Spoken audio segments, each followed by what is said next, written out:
Assalamu alaikum प्यारे दोस्तों, this is joy boy from east as knife and I welcome you all to your own channel and your very own informative video. तो दोस्तों, आज हमने बहुत important topic पे बात करनी है, वो है इंडियन स्टोन की हकीकत। तो मेरे बहुत ही प्यारे भाई हैं वसीम भाई, उन्होंने बड़े गुस्से से कहा कि कितों वीडियो बनाएगा जितों ईद आइएगी। सो ये लें जी, आपकी वीडियो आ गई है। असल में मैंने लास्ट टाइम वीडियो एक बनाई थी, एडिट की, तो मुझे रियलाइज़ हुआ कि बहुत ही ज़्यादा टेक्निकल वीडियो हो गई है, शायद आम लोगों को उस तरह समझ ना आए, क्योंकि इसको समझने के लिए थोड़ी सी साइंटिफिक एक्सप्लेनेशन की ज़रूरत पड़ेगी, थोड़ी सी जियोलॉजी की ज़रूरत पड़ेगी। कोशिश करिएगा, मेरे साथ रहिएगा। और वसीम भाई, आपने प्लीज़ प्लीज़ वीडियो पूरी देखनी है। उससे ये होगा कि आपको बहुत बेहतर अंडरस्टैंडिंग होगी उस चीज़ की जो आप ख़रीदना चाह रहे हैं। और आई होप कि ये वीडियो इस तरह की होगी कि जो पत्थर आम बेचने वाले हैं वो भी इस वीडियो को देखेंगे तो उन्हें रियलाइज़ होगा कि ये जो है थोड़ी सी साइंटिफिक चीज़ है, तो हमें थोड़ा सा पढ़ लिख के बात करनी चाहिए। ये वीडियो किसी के ऊपर एक्सपोजे नहीं है। मैं नहीं कह रहा कि ये देखें जी पत्थर आपको गलत बेच रहे थे। और इस चैनल पे बिल्कुल अगर किसी को किसी चीज़ के बारे में पता नहीं है तो उस पर हंस के जो हमारे माशरे का खिल्ली उड़ाने का असूल है उसको हम तोड़ते हैं इधर। और हम अपने आम दोस्तों को, जो प्यारे हमारे भाई हैं जिनको बहुत सारी चीज़ों का नहीं पता, उन्हें बताने की कोशिश करते हैं, हम उन पे हंसते नहीं हैं। तो try to follow the rule of community, जो कि मेरी नाइफ की कम्युनिटी है, उसके रूल्स को फॉलो कीजिएगा। तो चलें इंडियन पत्थर पे डिस्कस करते हैं। इंडियन पत्थर के बारे में एक चीज़ बता दूं कि जब आप इसे आम दुकान से भी लेने जाएंगे और आप गोरे की लैब में भी लेके जाएंगे तो गोरा कहेगा कि ये इंडियन पत्थर है, लेकिन मैं कहूँगा कि ये इंडियन पत्थर नहीं है। तो आखिर इसमें असमंजस क्या है, इसके अंदर प्रॉब्लम क्या है? क्या मैं गलत बात कर रहा हूँ या गोरा गलत बात कर रहा है? तो इस वीडियो में जानते हैं। तो रोल बम्पर।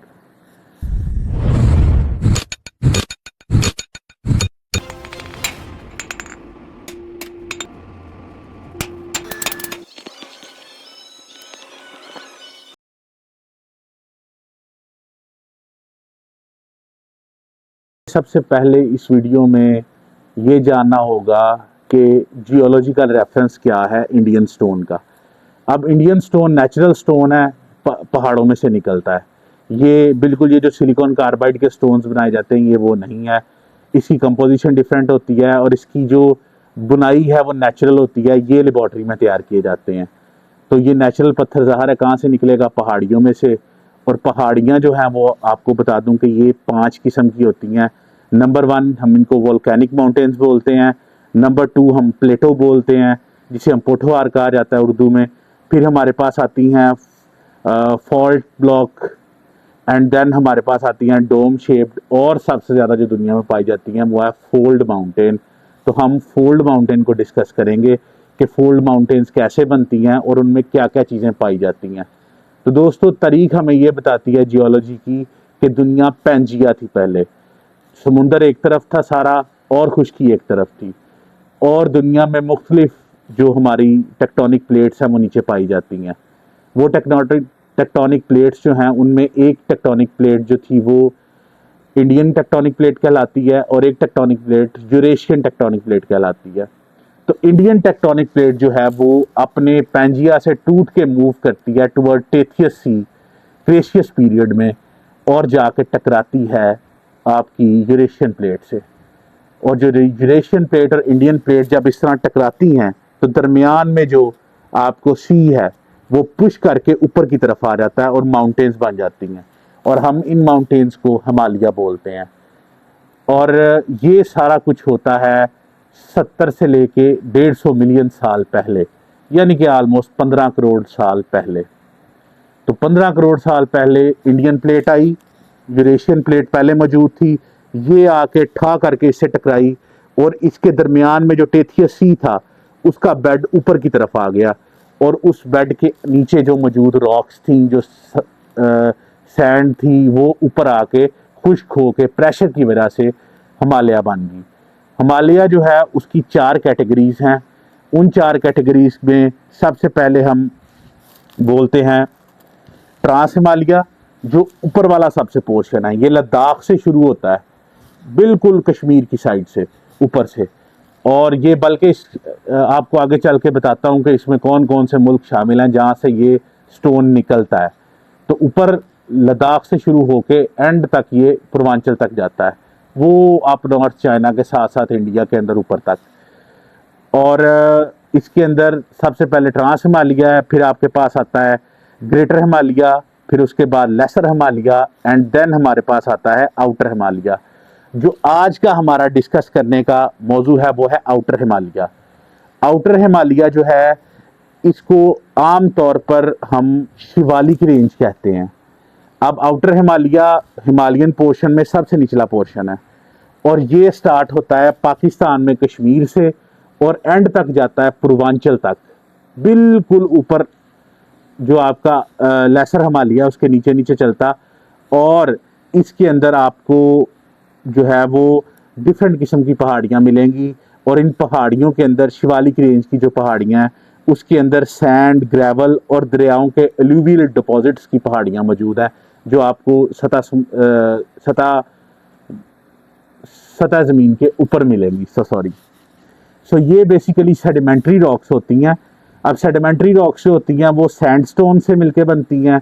सैंडस्टोन होता है, इनमें सैंड रॉक्स होती हैं, क्ले होती है, क्लैमोरेट होता है और लाइमस्टोन होता है। सो इन सब की ग्रिड्स जो हैं वो डिफरेंट होती हैं।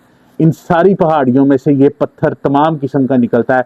ज़ाहिर है क्ले भुरभुरी होती है तो आपको बाहर की तरफ मिलेगी, फिर अंदर आपके सैंडस्टोन आ जाएगा जो थोड़ा नरम होगा, जो आपकी क्ले होगी उसे थोड़ा हार्ड होगा, लेकिन अंदर वाले पत्थर से नरम होगा, ये आउटर लेयर होगी। उसके बाद अंदर जाएंगे तो मजीद हार्ड लेयर आ जाएगी, उसके अंदर मजीद हार्ड लेयर आ जाएगी, उसके अंदर मजीद हार्ड लेयर आ जाएगी। तो ये सारी लेयर्स हैं उसकी। अब ये जो आपकी शिवालिक रेंज है, इन्हें चूरिया हिल्स भी बोलते हैं। और जो चूरिया हिल्स हैं ये शुरू, इसके अंदर कौन कौन से मुल्क आते हैं, जो कि मैं कह रहा था कि अगर आप इनको गोरे की लेबॉर्ट्री में लेके जाएंगे तो इसे वो इंडियन स्टोन ही कहेगा, चाहे वो कहीं से भी निकलता है।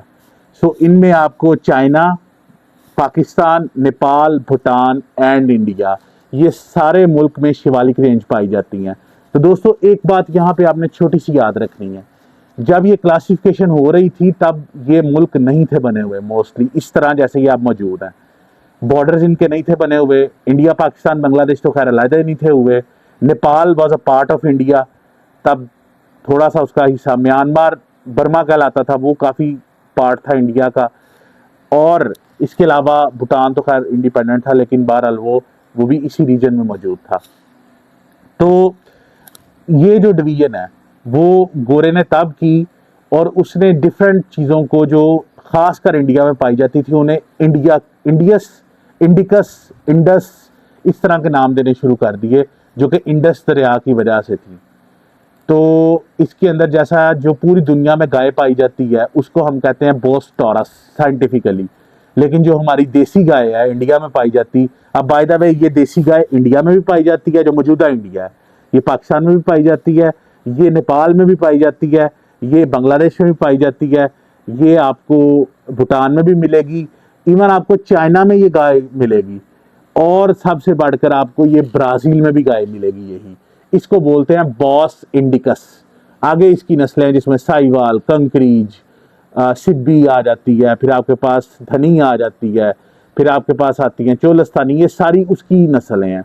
लेकिन इनको एक ही नस्ल अगर कहा जाए, इसका घराना जो है वो है बॉस इंडिकस। इंडिकस नाम आ गया विच मीन्स कि ये इंडिया स्पीशीज है। सेम गोज फॉर इंडियन घड़ियाल जिसे बोलते हैं इंडियन एलिगेटर, तो वो दुनिया में और कहीं नहीं पाया जाता, वो सतलुज का फेमस नीली का घड़ियाल है, जो कि आपको बिल्कुल कसूर वाली साइड पे भी पाया जाता है। फिर इंडिया में फिरोजपुर की तरफ चला जाता है वो दरिया, तो वो वहाँ पे भी मिलेगा, वो दुनिया में और कहीं नस्ल नहीं पाई जाती। फिर इसी तरह इंडिया का एक सिंगल सींग वाला राइनो होता था जो ख़त्म हो चुका है, वो भी इंडियन नस्ल थी। फिर इंडियन जिसे बंगाल टाइगर बोलते हैं, बंगाल टाइगर, तो वो भी इंडियन नस्ल है, वो दुनिया में कहीं नहीं पाई जाती। तो ये क्लासिफिकेशन तब की गई थी जब ये बॉर्डर नहीं थे बने। इसीलिए चाहे स्टोन शिवालिक रेंज में चाइना से निकले, या वो स्टोन पाकिस्तान से निकले, या वो स्टोन इंडिया से निकले, या वो स्टोन भूटान से निकले, नेपाल से निकले, या आपके पास किसी भी इन मुल्कों में से निकल आए, वो इंडियन स्टोन ही कहलाएगा। क्यों? क्योंकि उसकी classification as a Indian stone की गई। अब आपको इलाके बता देता हूँ पाकिस्तान में ये कहाँ से निकलता है। एक चीज आपने यहाँ पे बहुत ध्यान से याद रखनी है, 2019 के बाद हमारी पाकिस्तान की इंडिया से ट्रेड बंद है। तो मुझे नहीं पता कि इंडिया कैसे पहाड़ों के पहाड़ पत्थरों के काट के पाकिस्तान में भेज रहा है। जो भी बंदा ये कहता है कि मेरे पास इंडियन स्टोन मौजूद है, तो अव्वल तो कोई फर्क नहीं है इसमें, बिल्कुल फर्क नहीं है क्वालिटी में, क्योंकि रेंज तो सेम है। एक ही टाइम पे बने थे सारे पहाड़ ये, जब इंडियन प्लेट यूरेशियन प्लेट से टकराई थी।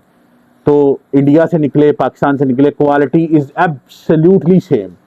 सिर्फ पत्थर में दाने का फर्क नहीं होना चाहिए। वो मैं आपको आगे चल के इसके दाने के बारे में भी बताता हूँ कि दाना इसका कैसे आपने चेक करना है, लेकिन क्वालिटी सेम होगी। दूसरी बात, मेरे एक दोस्त ने कहा था ये चक्कियों की सूरत में इंडिया से आते हैं।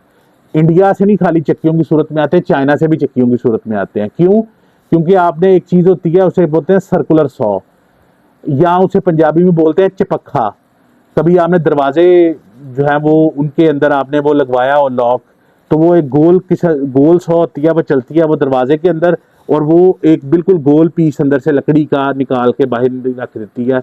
उसको बोलते हैं सर्कुलर सॉ या सर्कुलर ड्रिल सॉ। बिल्कुल इस तरह पहाड़ों को काटने के लिए भी सर्कुलर सॉ इस्तेमाल की जाती है, लेकिन वो बहुत बड़े लेवल की होती है, बहुत मैसिव होती है। तो वो जमीन पहाड़ के अंदर इस तरह पुश की जाती है, घूमती जाती है, और उसके अंदर भी वो डक्की जो है वो आ जाती है, जिसे हम चक्कियां बोलते हैं कि इंडिया से चक्कियों की सूरत में आता है। इंडिया से हमें ये पत्थर मंगवाने की जरूरत नहीं है, और ना ही इंडिया से हमारे पास अब ये पत्थर आ सकता है। इंडिया अगर कोई पाकिस्तान से परिंदा जाए तो हम तो उसे दाना भी वहां से नहीं लाने देते, तो ये पत्थर तो फिर इम्पॉसिबल है। तो आप अगर इंडियन पत्थर कह के आपको महंगा बेचा जा रहा है, तो आप कोशिश करेंगे पाकिस्तानी पत्थर ही खरीद लें, उसका कोई बेनिफिट नहीं है। तो आपको अब पाकिस्तान में ये बता दूं कि कहाँ से निकलता है। तो आपका पोठोहार जितना प्लेटो है, फ्रॉम योर अटक टिल योर जेलम, ये सारे का सारा आपका शिवालिक रेंज में आता है। चूड़िया हिल्स या शिवालिक रेंज, आपका इस्लामाबाद, रावलपिंडी, सारा मारगला हिल्स, मरी की पहाड़ियाँ, ये सारी शिवालिक रेंज में आती हैं।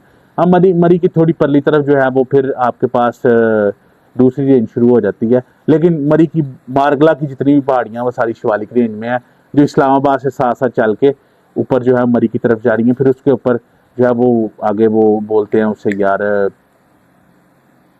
पीर करके नाम है, मैं आपको बता दूंगा वो क्या नाम है, पीर पंजाल। यस, वो आगे फिर पीर पंजाल का पहाड़ी सिलसिला शुरू हो जाता है।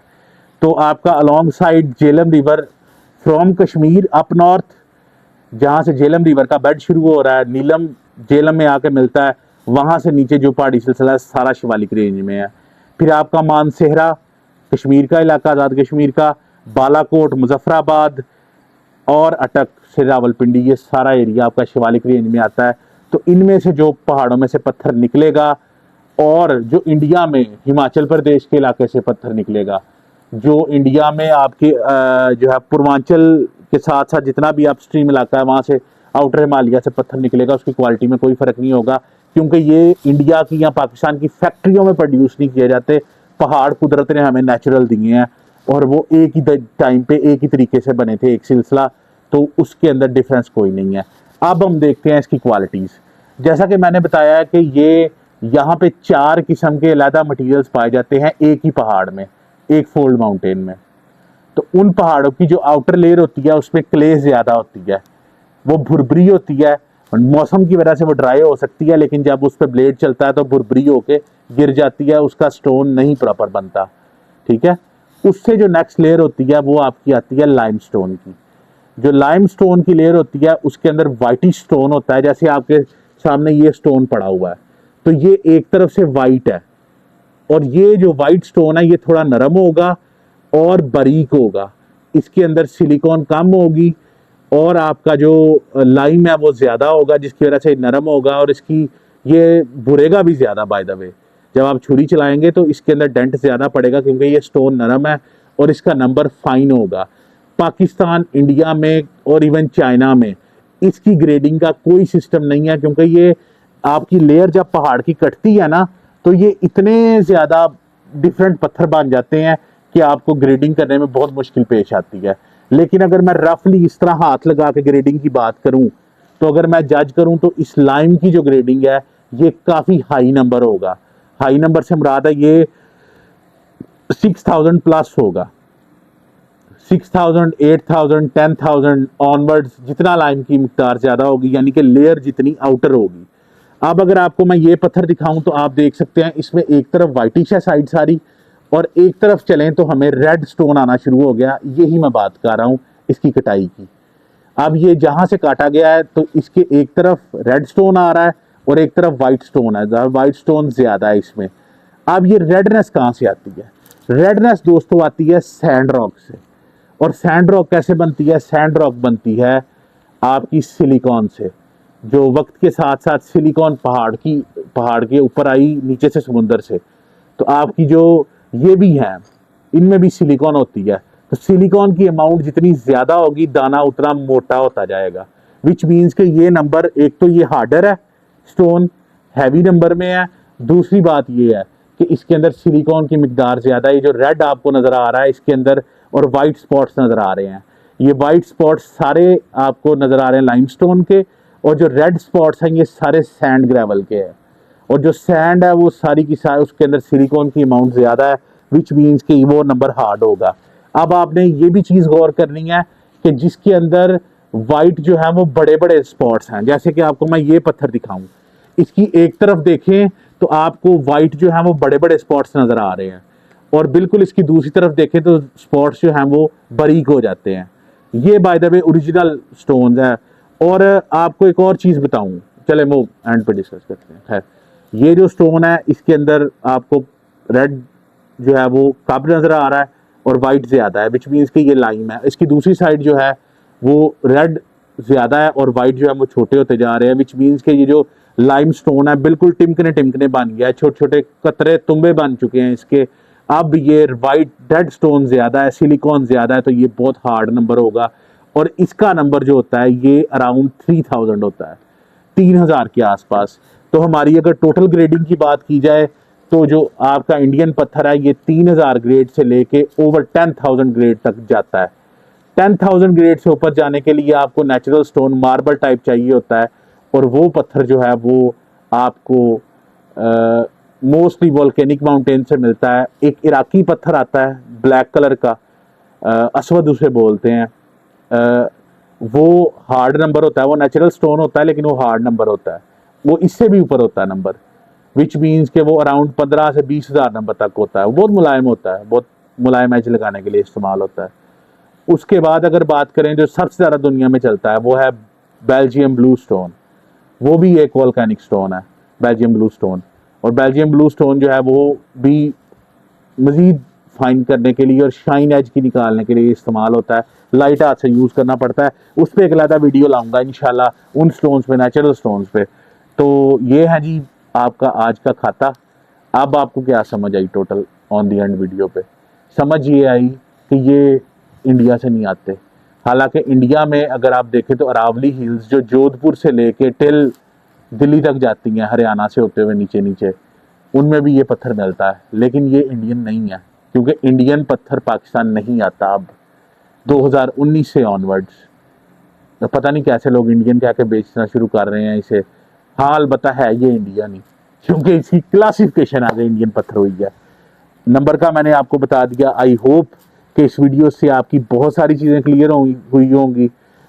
लास्टली अब आपको ये बताऊं तो आपने इसे यूज़ कैसे करना है वो मैंने कुछ यूज़ आपको बता दिया था, लेकिन मज़ीद आपको ये 2 पत्थर का सेट चाहिए इसके ऊपर। ये पत्थर जो है ये आपने इसी तरह की टाइल ही ले लेनी है। मुझे इस टाइल की शेप ज़रा बेहतर लगी थी, ये चौड़ी थी, ये बारीक में भी मिल जाती है, ज़रा मोटा होता है लेकिन बारीक होता है, वो भी बेस्ट है आपके लिए। वो भी बहुत अच्छी, अगर आपके पास स्टैंड है तो आप उस पर फिट कर लें, बेहतरीन काम करेगा। थोड़ी सी इसके अंदर घाटा ये है कि ये आपकी छुरी का जो एज है थोड़ा डल निकालता है, बहुत ज़्यादा शाइनिंग एज नहीं है निकालता। और इसके अंदर आपको जो नर स्टोन है उसकी कटाई अच्छी होती है। लाइम स्टोन काफ़ी टाइम लेता है आपका छुरी का एज निकालने के लिए। और अगर आपने लाइम स्टोन यूज़ करना है छुरी का बारीक तरीन एज निकालने के लिए, तो आपको या तो उसे बहुत ज़्यादा यूज़ करना पड़ेगा, अगर आप प्लेन लाइमस्टोन पे जाते हैं, अगर आप पहले इसको यूज़ कर लेते हैं, जैसे मैंने अपनी वीडियो में शार्पनिंग की वीडियो में दिखाया था, अक्सर लोग एक ही स्टोन लगाते हैं, या खाली नार लगाएंगे या खाली मादा, आपके लिए बहुत टाइम कंज्यूमिंग होगा। आप दोनों पत्थर यूज़ करें, पहले आप कॉम्पास की ले लें, उसकी दोनों साइड यूज़ करें, उसके बाद दोनों ये यूज़ करें, तो it will take around 20 minutes आपकी छुरी, एक अच्छी शार्प छुरी तैयार हो जाएगी। अगर आप 20 मिनट से नीचे जाना चाहें, ऑफ कोर्स आपको दूसरे पत्थरों की तरफ जाना पड़ेगा, जो कि इम्पोर्टेड पत्थर हैं, Chinese, Japanese, Australian and American. तो ये था जी आज का ओवरऑल एक आपको बताने का। आई होप कि आपके बहुत सारे पॉइंट क्लियर हुए होंगे। मज़ीद कुछ जानना चाहते हैं तो वीडियो के नीचे कमेंट कीजिएगा। Thank you very much, stay blessed, Eid को एंजॉय कीजिएगा, तपाई गुस्सा कट कराया करो। अल्लाह हाफिज़।